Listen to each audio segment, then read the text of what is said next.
अगर आप brighten up करना चाहते हैं या आपके चेहरे पे छाइयाँ हैं तो यू शुड यूज़ नियासिनामाइड और vitamin B3, vitamin C based serums. अगर आप एंटी एजिंग इस्तेमाल करना चाहते हैं तो रेटिनॉल बेस्ड सीरम्स का इस्तेमाल किया जाता है। ऐसी मज़ीद इन्फॉर्मेटिव वीडियोज़ के लिए आप महरम का यूट्यूब चैनल सब्सक्राइब करें।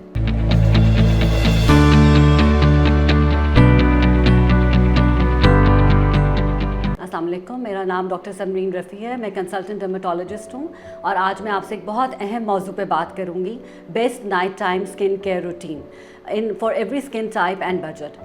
क्या आपने कभी सोचा है कि आप रात के वक्त अपनी जल्द पर क्या लगाएं, क्या ना लगाएं? मार्केट में ओवर द काउंटर बहुत सारी प्रोडक्ट्स अवेलेबल हैं। तो आज मैं आपको बताऊँगी कि आप अपनी जल्द की निगहदाश्त और इसकी देखभाल रात के वक्त कैसे कर सकते हैं। रात का वक्त क्यों अहम है? इसलिए कि रात के वक्त जल्द जो भी हमारे पास क्रीम्स या लोशंस हम इस्तेमाल करते हैं उसमें मौजूद एक्टिव इंग्रेडिएंट को बेहतर तौर पर अब्जॉर्ब करती है। ना सिर्फ ये कि बल्कि सूरज की शुआएं जो मॉर्निंग में जो डैमेज अल्ट्रावायलेट रेडिएशन से आता है, डर्ट, पोल्यूशन, ये सब स्ट्रेसेस, एनवायरमेंटल स्ट्रेसेस रात के वक्त मौजूद नहीं होते। ब्यूटी नाइट या ब्यूटी रेस्ट थिंग के बारे में आपने सुना होगा। Your night time skin care routine is mega important. So step number 1 जिसे हम स्टार्ट करेंगे is to remove the makeup. So makeup remover के लिए बहुत सारे over the counter products available हैं। Use a gentle makeup remover जो कि आपकी स्किन के ऑयल्स को स्ट्रिप ऑफ ना करे। According to your skin type I recommend micellar water. लेकिन कुछ ख़वातीन जो कि वाटर प्रूफ मेकअप का इस्तेमाल करती हैं जिसमें मस्कारा और वाटर प्रूफ लिपस्टिक्स, तो उसके लिए oil infuse micellar water can be used. Then the second step is cleansing. Cleansing बेइंतहा इम्पॉर्टेंट है और बहुत ज़्यादा अहमियत की हामिल है। तो cleansers according to the skin type, for oily skin I recommend the use of foaming cleansers. You have to look for active ingredients like salicylic acid, tea tree oil, glycolic acid. जिन लोगों की स्किन खुश्क है या sensitive है, they should opt for oil based और cream based cleansers like green tea extract वाला क्लेंजर इस्तेमाल कर सकते हैं। इसी तरह कम्बिनेशन जल्द वाले लोगों से उनको माइल्डर क्लेंजर्स का इस्तेमाल करना चाहिए ताकि आपकी जल्द का जो मॉइस्चर है वो स्ट्रिप ऑफ ना हो और जल्द का माइक्रोबायोम डिस्टर्ब ना हो। The third step is toning. Toning बेइंतहा इम्पॉर्टेंट है क्योंकि ये जल्द का पीएच को बैलेंस करेगी और ना सिर्फ पीएच को बैलेंस करेगी, साथ साथ मॉइस्चर रिटेंशन में और पोर्स को बंद करने में भी हेल्पफुल होगा। मैं टोनर की बात कर रही हूँ, स्ट्रिंजेंट की नहीं। तो you have to use a gentle toner that should be alcohol free. Look for vitamin E, aloe vera और ginseng extracts in your toner. आप रोज़ वाटर को भी डैप कर सकते हैं। फिर मैं बात करूँगी अब step number 4 which is the most important step is the treatment. You have to use creams और serums according to your skin type. किसी भी अच्छी night time skin care routine का जो टारगेट है वो है कि हम प्रॉब्लम एरिया को ट्रीट करें। तो यहाँ पे आपको अपने मुस्तनद डर्मेटोलॉजिस्ट की गाइडेंस की ज़रूरत है कि आपकी स्किन को क्या टारगेटेड ट्रीटमेंट चाहिए।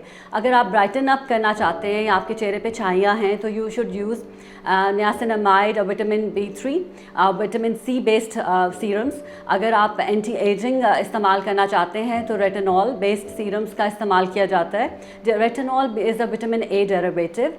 ये जो है ना सिर्फ स्किन का टर्नओवर इंक्रीज़ करेगा, एक्सफोलिएशन करेगा, डर्मिस की थिकनिंग में हेल्प करेगा। कुछ लोगों को इससे ड्राइनेस, इन्फ्लेमेशन और फ्लेकीनेस हो जाती है, तो उनके लिए मैं रिकमेंड करूँगी कि वो माइल्डर फॉर्म ऑफ सीरम्स और जेंटलर मॉइस्चराइजिंग सीरम्स का इस्तेमाल किया जा सकता है, लाइक ग्रोथ फैक्टर बेस्ड और पेप्टाइड बेस्ड सीरम्स का इस्तेमाल करें। एंटी रिंकल सीरम्स में hyaluronic acid is one of the top most important serum which can be used. तो सीरम्स जो हैं ये they are packed with good nutrients जो कि आपकी जल्द में एब्जॉर्ब होकर आपकी जल्द को ओवरनाइट रिपेयर करेंगे, तो इसका इस्तेमाल बेहद ज़रूरी है। But eye treatment is one of the most important treatment to be followed, especially at night. आँखों को बिल्कुल ना भूलिए। आँखों के इर्द गिर्द की जिल्द ना सिर्फ पतली होती है बल्कि यहाँ पे झुर्रियाँ सबसे पहले नमूदार होती हैं। तो you should always invest in a good eye cream। और I recommend अगर जिनको स्याह हल्के पड़ गए हैं, आँखों के इर्द गिर्द पफिनेस है या रिंकल्स आ रहे हैं, तो उसके अकॉर्डिंगली आई क्रीम में इन्वेस्ट करें। Caffeine based eye cream, retinol based and peptide based I creams can be used, जिसमें ये सिर्फ ना सिर्फ आपकी लाइंस को स्मूथ आउट करेंगी और इलास्टिसिटी और फर्मनेस को इंक्रीज़ करेंगे इस एरिया की। तो रात के वक्त आंखों की जिल्द का ख्याल रखना बहुत ज़रूरी है। फिर लास्ट में है step number 7 is moisturise. So you should always use a skin barrier repairing moisturizer which would be hydrating. Hyaluronic acid based moisturizer can be used. एक बात बहुत अहम है कि ओवरनाइट कोई स्किन केयर रूटीन, किसी भी किस्म की स्किन केयर रूटीन से ओवरनाइट कोई रिज़ल्ट नहीं मिलेगा. तो आपको अपनी night time skin care routine को फॉलो करना पड़ेगा फॉर एटलीस्ट 6 to 12 वीक्स. और विद इन 3 to 4 months you will be able to know कि आपकी नई स्किन केयर रूटीन आपके लिए काम कर रही है कि नहीं. अगर आप मुझसे वीडियो कंसल्टेशन या इन क्लिनिक फिजिकल कंसल्टेशन लेना चाहते हैं तो आप मरहम की वेबसाइट या मरहम की एप्लीकेशन के थ्रू रब्ता कर सकते हैं.